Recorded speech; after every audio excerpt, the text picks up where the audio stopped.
Hi players, bonjour from Paris, my name is Asaf and welcome to my channel Easy Board Games. Today we're going to have my recommendation for top 5 games with the farming theme. So I don't know if you've been watching the channel, but I've been already in search for quite a few good months, if not a little bit more, for the best farming theme board games out there. So I did quite the research and I decided to present to you my top 5 picks. Why are they going to stay in my collection even though they're in my top 5 picks? And if not, how come? So let's start with the first game that is already on my right over here, and that is Viticulture. Now what you can see right now over here, that is the wine crate edition. That is a numbered kind of a series that can contain the base game and all the expansions like Tuscany and different other expansions. So let's go quickly onto the table and see what this game very briefly is all about. In Viticulture, we are going to play a vineyard owner and we're going to take turns in taking the different actions that we can see right now on the board. Depends on the season, of course. We're going to have here 4 seasons, that is a full year, and we're going to take the different actions that we have on the board. Now, this is obviously a worker placement game, like pretty much all the other games that we have over here in this video.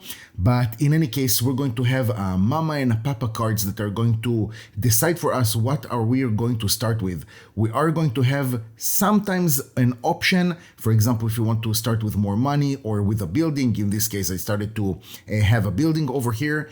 And we're going to start taking actions by just taking the workers that are available for us and placing them in the different areas. The first most basic action probably is just going to take one of these vineyard cards and put it in one of the fields that is available for us.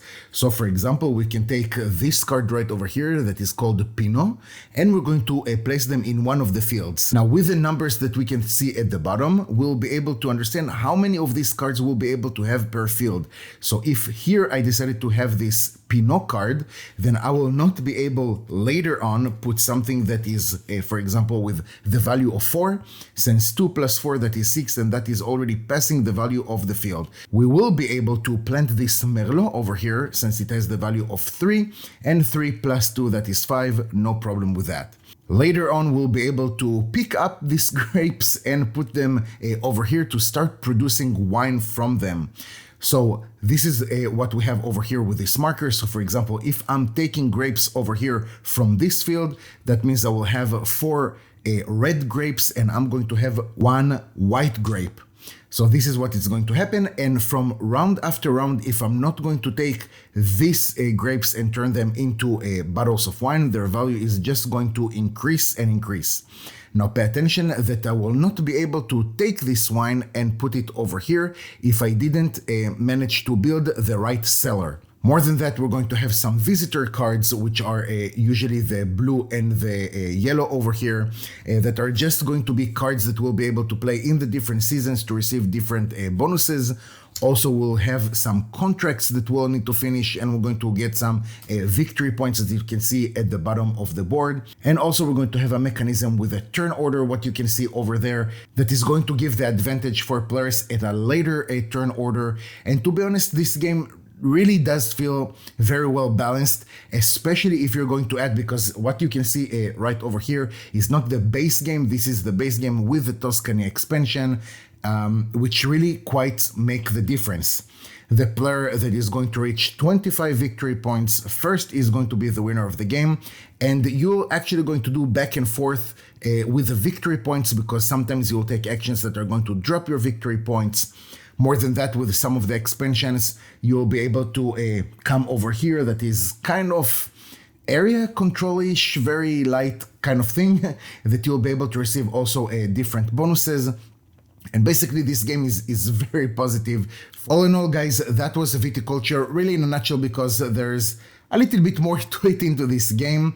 But let's start an understanding of how come this game is entering the list. So from all the farm theme board games that I've played, I want to say that Viticulture feels one of the most thematic games out there. You really feel like you're one of those vineyard owners, the actions that you're taking, the terminology. everything that you're having over here, you really do feel like sometimes you're going to have visitors, you're going to give them a tour around your vineyard. That is something that's going to bring you some money. You will be able to sell your fields and rebuy them later, the different actions, the season. Everything feels here really thematic, which is something that I super appreciate, because in a world of board games that you have so many of them, then sometimes because the games feels that they're repeating themselves, I think that the theme is super important.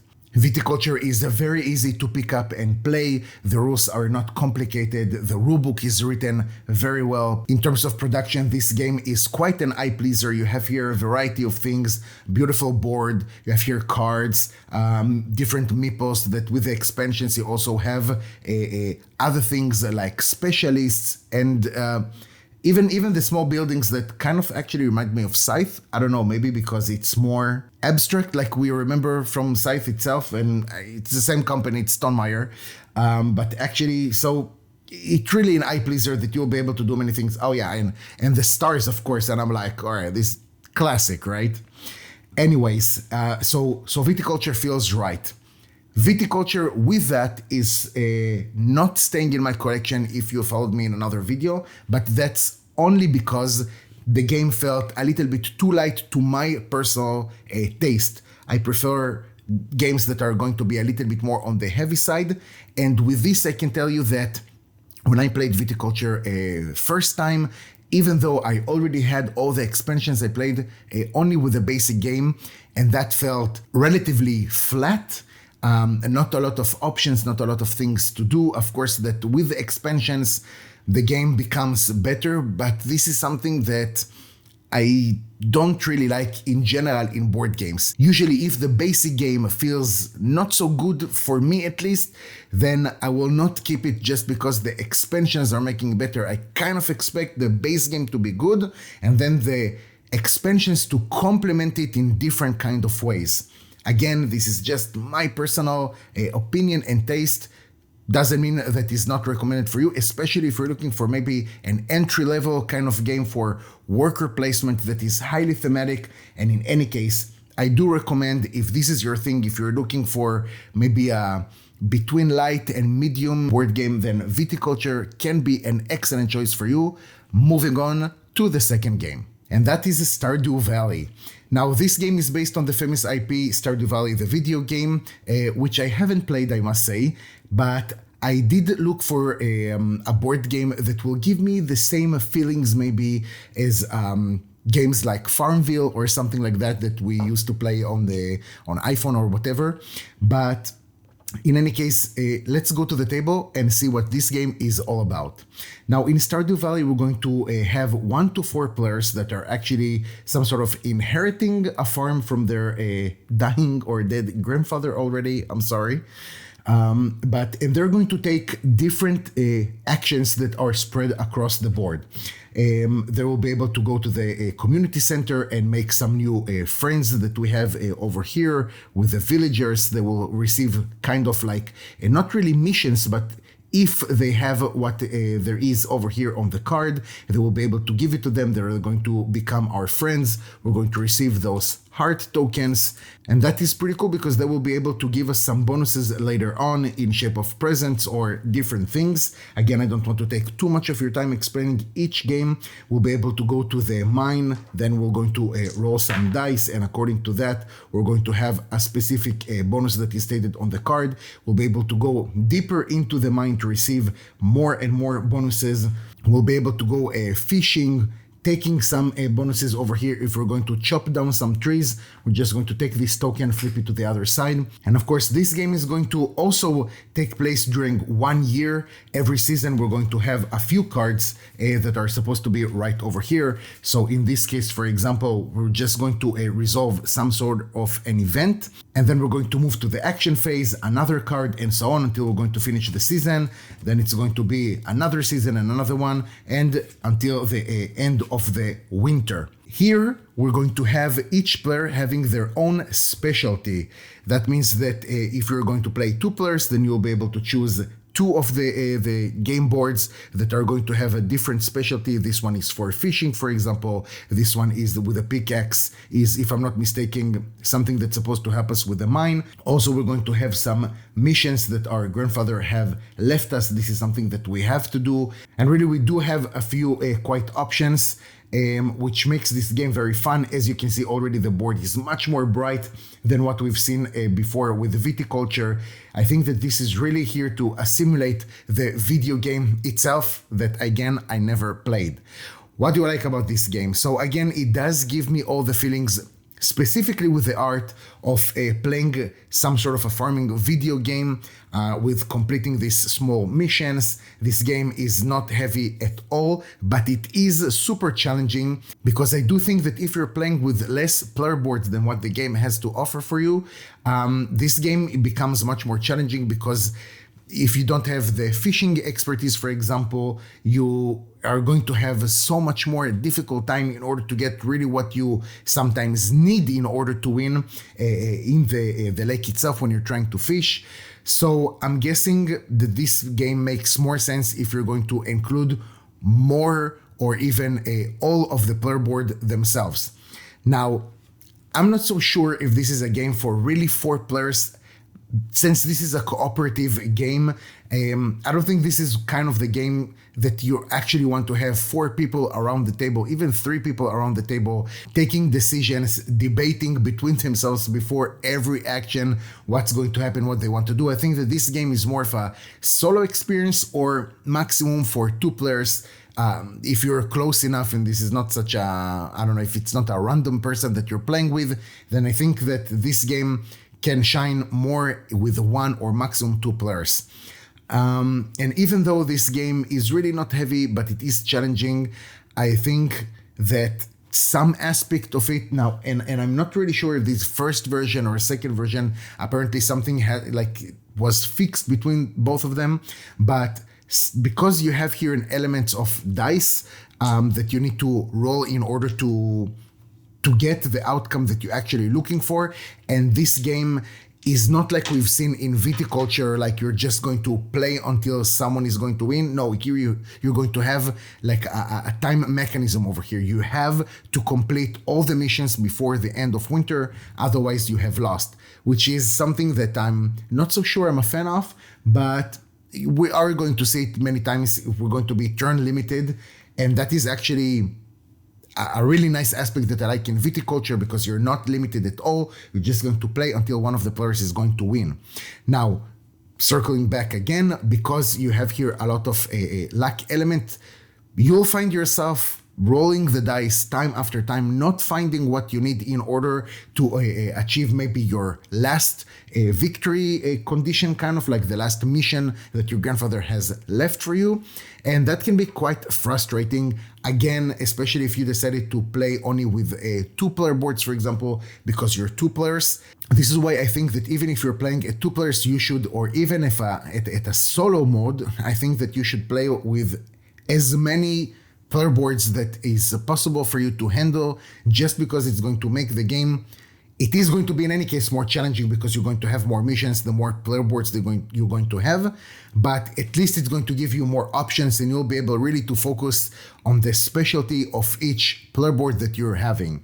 So Stardew Valley, again, not the thinker that I would like a game to be, but it really gave me the feeling that I was looking for, that is a simple, fun kind of farming game that I used to play in my phone, and now I have it in a board game. Moving on to the third game. The next game that I would like to present to you is La Granja, and what you can see over here to my right is the deluxe master set, because this game has been here quite a while. Now with this game we're starting to get already a little bit heavier, and let me take you to the table and show you what this game is all about. So in La Granja we're going to play a farmer in the island of Mallorca, which is a beautiful island in general. Check it out. And we're going to have here in this game a few phases. We're going to have a total of 6 rounds, of course, in the basic module of the game. And each round we're going to do different things that related either to the farm or to the village itself.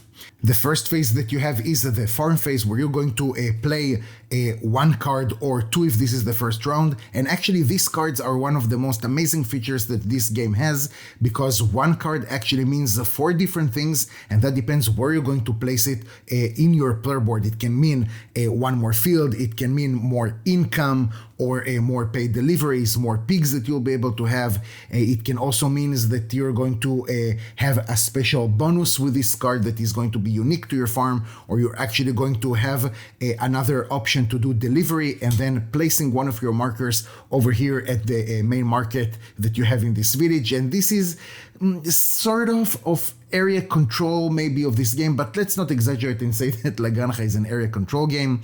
Then we're actually going to get some money from our farm according to, again, how many cards we have here, or with the fields that we're just going to take one of our markers and place it over here.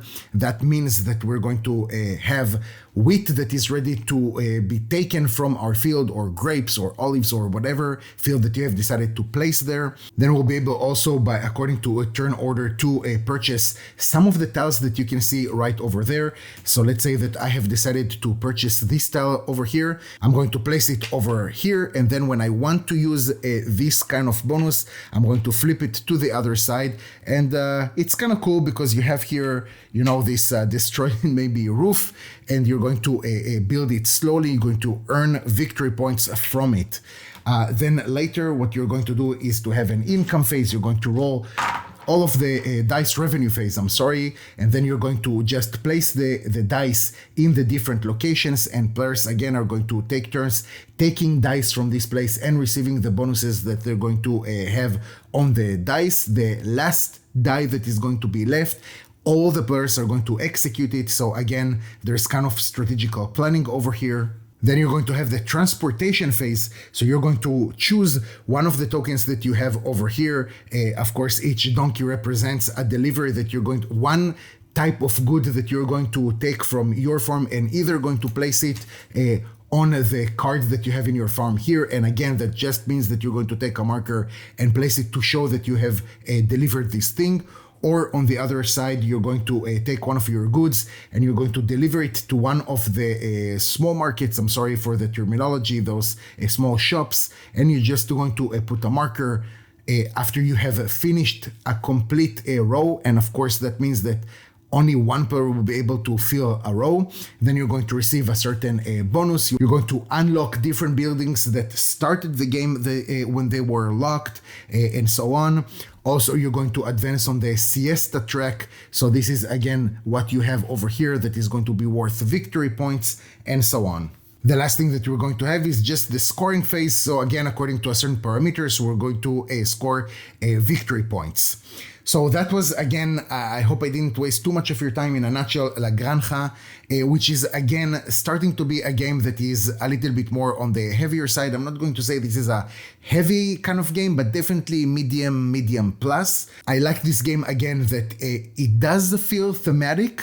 It has here more of the things that I like to see in a farming game. That means you're going to have here some animals that you're going to grow, and if you have like 2 pigs, for example, and you have place for a third one, they're actually going to multiply, which is kind of cool. You have the different fields that you're going to place resource on them. So this game is starting to feel like more in kind of my domain, you know, heavy wise. But the thing is that because there are so many things to do here. Actually, let's start a little bit before. This game is very constructed. That means that you're going to have now this phase that you're going to do this specific thing, then this phase, and it feels that you're a little bit closed in this structure, let's say, or you're going to do exactly what they wanted you to do. I'm not saying that I'm looking for necessarily like a sandbox kind of game, but it feels super constructed.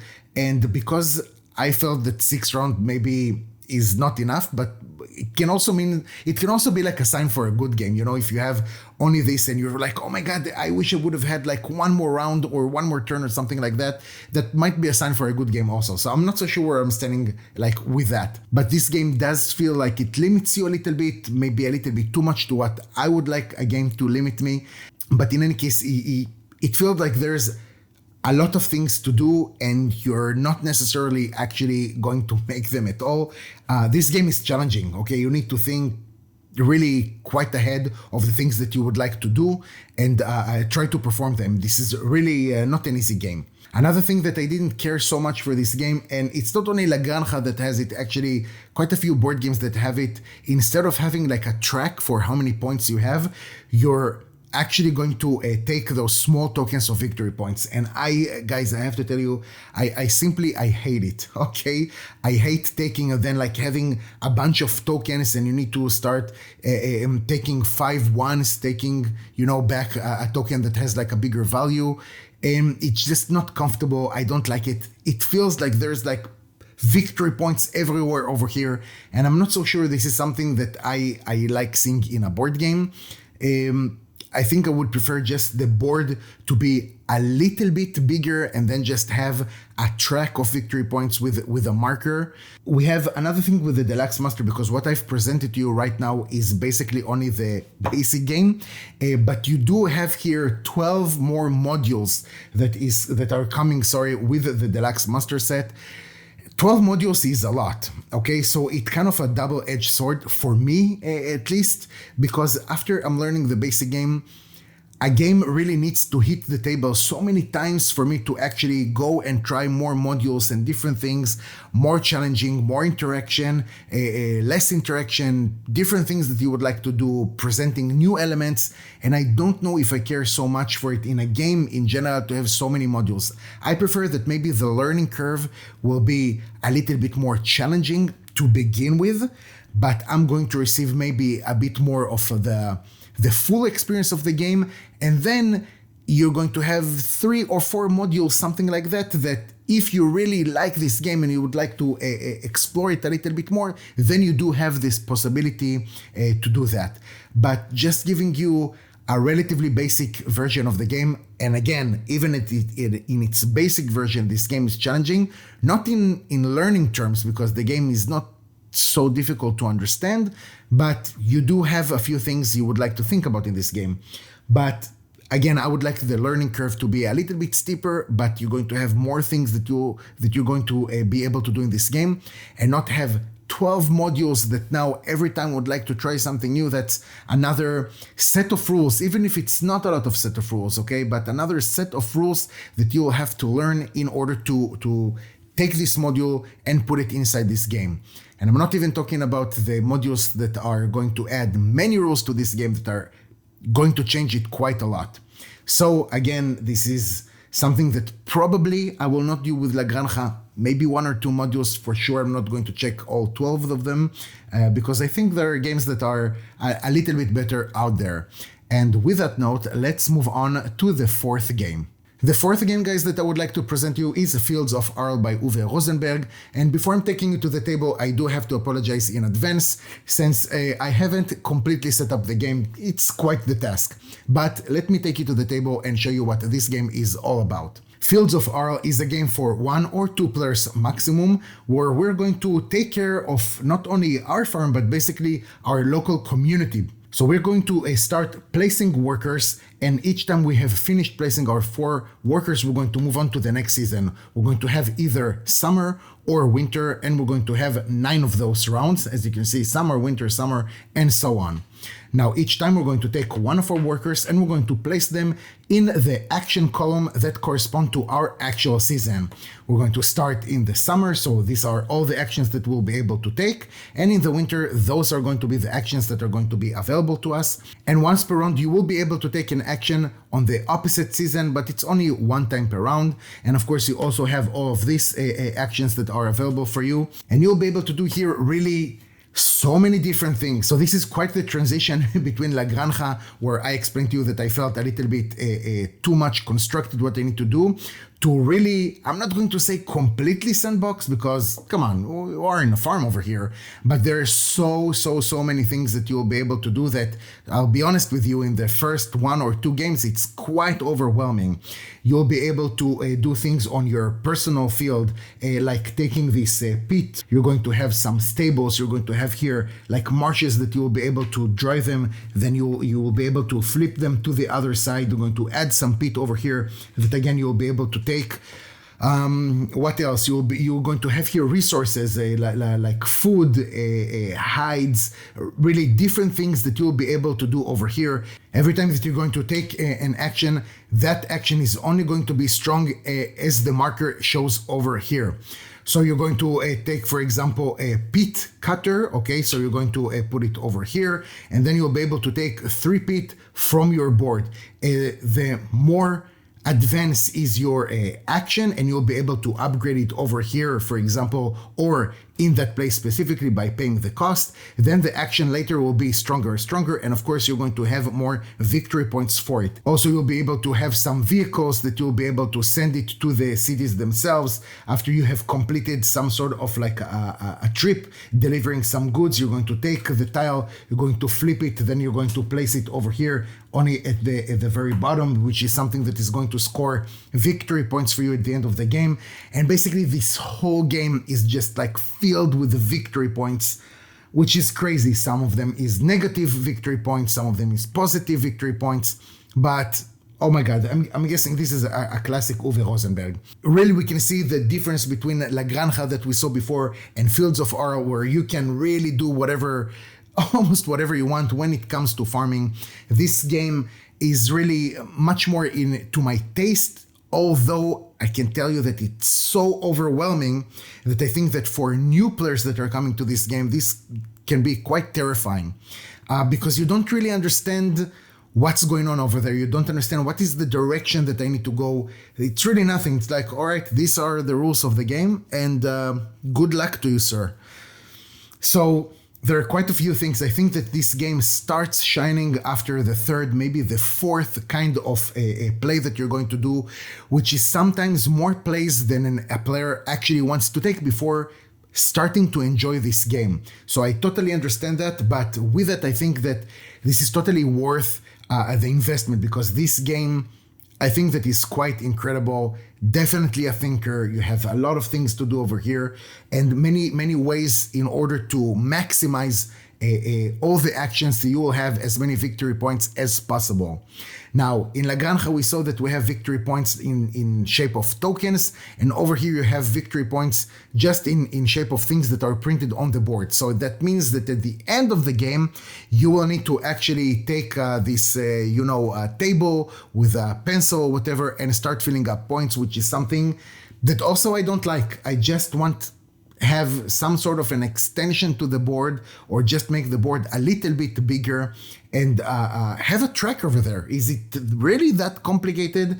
I mean, look at the main board that we have over here, right? Because those are the different players, and like this is the main board. I'm sure it could have been designed in a different way to have like 2 more rows, of like victory points with a disc that you can flip on the other side if you have too many victory points or whatever. I'm not such a fan of like having so many boards in one game. This is something that I had against Nusfjord, for example, when you have there like 50 main boards or something like that. That is really not comfortable. And also over here, I'm not so sure you couldn't have just made, I mean, I do understand that it's like different players for different tables will be able to arrange it differently. It doesn't have to be like this. It can be on the side. It can be really different, but I don't know. For me, it's not so comfortable. I'm guessing that I don't suffer from a space problem because the table is pretty big, but okay, it is what it is. Really, this is maybe a luxury kind of complaining. I get it. The last thing that is kind of bothering me is the solo mode, or the lack of it. Now let me explain. It's not, you can play this game solo, but it's not going to be against a rival. It's just going to be like, all right, you're going to have the same thing. You cannot use only one of these actions, but the rest of it is just going to be the same thing, and try to beat your own score, okay? And they considering 100 or 110, I don't remember, like to be a very good score. And then it's just like, all right. So it's kind of funny for me in going from La Granja when you have David Turci writing the solo mode over there, and you have actually a rule book to how going to play this solo mode, to literally, I think 2 or 3 rows at the end of the rule book explaining exactly what I explained to you right now, and that is the solo mode. I mean, okay, I would assume, or I would like at least it to be not a 1 to 2 players. This is a 2-player game.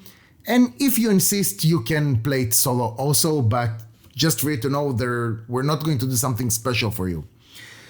Anyways, so that was Fields of Arle, and now let's move on to the last game that I would like to present to you, and also my #1 pick for the farming theme board games. So there you have it, guys. You have here Hallertau by, again, Uwe Rosenberg, which is the last game that I'm going to present you in this video. Let me take you to the table, show you what this game is all about, and then I'll tell you how come I think this game is my #1 farming theme board game. Over here in Hallertau, again, you can see we have here 500,000 boards, and this is really only one player. So this small thing is the main board that we have, and everything that you can see over here on the side is basically just the player boards that we have. We have 1, 2, sort of 3, and then 4, which is actually 2 different things that we have. So it's kind of cool and kind of not cool. So again, we're going to have here a worker placement, and each player in their turn, they're going to have a number of workers that you can see at the window how many workers that is going to be for the round, because this is something that is going to change. And in your turn, you're going to take one of your workers, or more than that, but you're going to choose one action that you can see on the main board, and you're going to place worker there.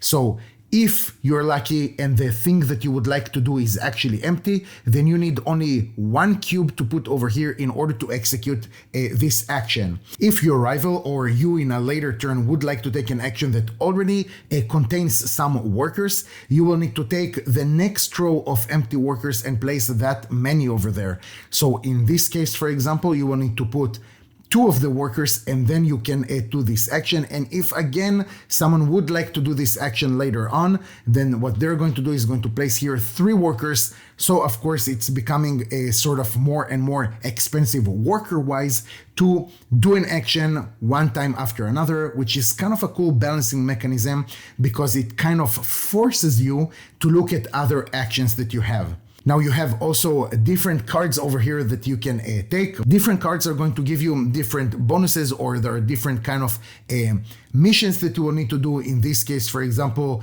if you're going to kind of sell one of your jewelry that you can see over here, then you're going to receive 2 meat and 2 milk. But really, different cards are going to provide to you different things, different bonuses, and so on. We have here really a different kind of cool mechanisms over here. You will need to fulfill these tasks, then you'll be able to push these things further down the road, and then your whole farm is actually going to like grow, and you're going to slide it to the side, and then in the next run, for example, you're going to have more workers. Over here you can see you have some of these rocks that you will need to move either by force or all the time. In any case, it's going to stay in distance. I don't remember if it's 1 or 2, but it's going to have certain distance, let's say, from the farm itself, that is just going to prevent you from rushing all the way over here to the victory points. And besides that, you're going to have your fields right over here. And this is, guys, I think this is probably the best feature, the nicest feature that I like in this game, in all the games, all the farming games that I've seen so far. So you're going to have here fields, okay? If you haven't planted anything on your field, at the end of the round, that field is just going to be more, let's say, productive, more fruitful in the next year. Now, if you, for example, planted some sort of a resource on a field, then at the end of that round, you're going to receive that amount of goods that you have planted, and you can put it in your storage place. After that, that field is going to drop its value by 1. Now you have different actions that you can do in order to make those fields more productive, but this is something that you need to think about. And no 1 million tokens or something like that. You're just going to move on this track with your resources to indicate how many of those you have. This, guys, is, in my opinion, just an amazing thing. Also, when you're going to take some sheep, for example, those are the animals that we have over here, then at the end of the round, if you have placed a sheep over here, you're going to push it to the next field, and when time will pass and you're going to reach the 4th round, okay, if you have sheep over here, that is just going to die from old age, probably. But the moment that you're going to push your ships over here, you're going to receive some victory points at the end of the game. Now, again, guys, there's a lot of thought, in my opinion, behind this game. I think that for me, theme-wise, execution, the minimalist kind of thing that you have over here, because setup for this game is going to be much quicker than probably all of the games that I have presented so far. So I'm not going to say plug and play, but you really setup for this game is something that is going to take you a very short amount of time. I think that rules-wise, this game is not overwhelming at all. As you've seen, there's no something like too much more to this game than what I've shown you. Well, maybe it's not that simple, but still, it's not a complicated game. New players can just dive right into it. Don't get me wrong, you have a lot of things to think about and plan ahead if you want to score more victory points, but I just really feel like this farmer that is going to take care of their fields. You're going to plant the different resources that you're going to gain later. You're going to convert these resources to other resources that you're going to use a little bit later in order to fulfill those deliveries or those things that you need to pay in order to make your farm grow. This is definitely the one that checks all the boxes that I wanted and I looked for in a farming theme board game. Guys, that's it for this video. Thank you so much for watching. I truly appreciate it. Let me know, please, in the commentaries, what do you think about the games that I've presented? Am I doing a mistake? Have I overlooked or something? Do you agree with my choices over here? Let me know what you think. I would love to start a conversation with you. Thank you for watching, and I'll see you next time.